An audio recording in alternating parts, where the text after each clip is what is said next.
رملا اور ارملا اپنے امی ابو کے ساتھ رہا کرتی تھیں۔ رملا سست تھی، کاہل تھی گھر کے کاموں میں، اور ارملا بہت اچھی تھی گھر کے کاموں میں، لیکن پڑھائی میں اتنی اچھی نہیں تھی، جبکہ رملا جو تھی پڑھائی میں بہت اچھی تھی۔ دونوں بہنیں اسکول جایا کرتی تھیں، تو ان کی امی جب بھی رملا سے کام کہتی تو وہ ارملا پہ ڈال دیا کرتی، گھر کے کام ارملا کرتی، اور جب ارملا کو اسکول کے کسی کام میں پریشانی آتی تو رملا کر دیا کرتی۔ یوں ہنسی خوشی بچپن بیت رہا تھا۔ اس طرح وقت گزرتا رہا اور رملا اور ارملا بڑی ہو گئیں۔ ارملا 1 سال رملا سے چھوٹی تھی، لہٰذا رملا کی شادی کے لیے رشتے دیکھے جانے لگے۔ اب اس کی امی نے رملا سے کہا، بیٹا میں چاہتی ہوں کہ اب تم گھرداری بھی سیکھو۔ کالج میں تو تم نے بہت اچھا پڑھا لکھا، لیکن اب میں چاہتی ہوں کہ سسرال والوں کے سامنے بھی اب میری بیٹی کے سگڑاپے کا نام ہو۔ اب تم کھانا پکانا بھی رسوئی گھر میں شروع کر دو میرے ساتھ۔ جس پر رملا نے بیچارگی سے سر ہلا دیا۔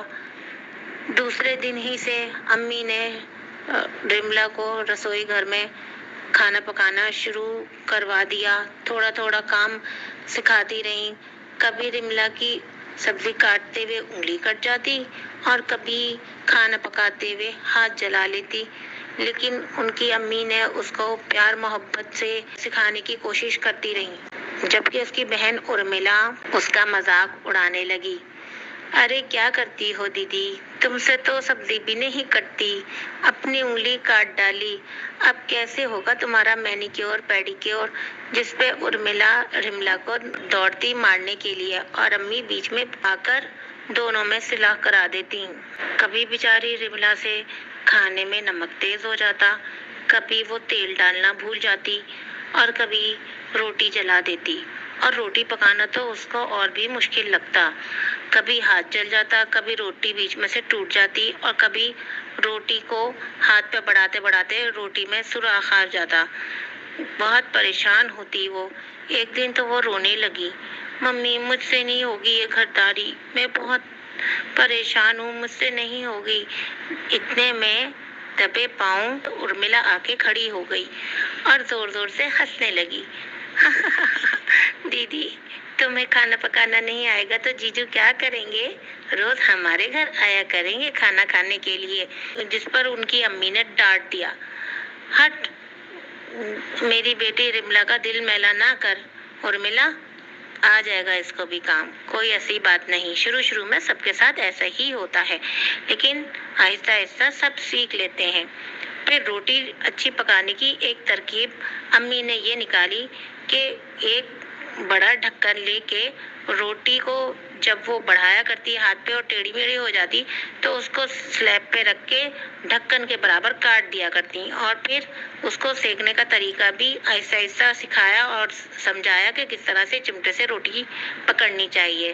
جیسے تیسے کر کے روٹی پکانا تو رملا نے سیکھ لی، لیکن سالن میں بدستور پریشانی ہوتی تھی اس کو، اور بریانی میں بھی کبھی کبھی چاول پچے ہو جاتے اور کبھی بہت سخت رہ جاتے۔ بہت پریشان رہتی وہ ان سب کاموں سے۔ پھر تو اس کی امی بھی پریشان ہو گئی اور انہوں نے کہا، رملا بیٹا تو کیا کرے گی، اتنا سکھاتی ہوں تجھے، اتنا سمجھاتی ہوں، پر تجھے تو کام بالکل نہیں کرنا آتا رسوئی گھر میں۔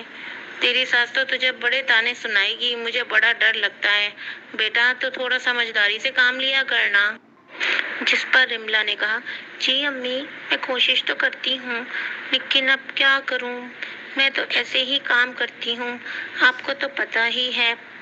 پھر ایک دن رملا اپنی امی کے ساتھ شاپنگ کرنے باہر جاتی ہے، اور شاپنگ کر کے جب وہ واپس آ رہی ہوتی ہے تو راستے میں ایک فقیرنی ان کے ساتھ ساتھ چلنے لگتی ہے اور کہتی ہے، بیٹا میں نے بہت دن سے کھانا نہیں کھایا ہے، 2 دن ہو گئے، بہت بھوکی ہوں، مجھے کھانا کھلا دے، تیری بڑی مہربانی ہوگی۔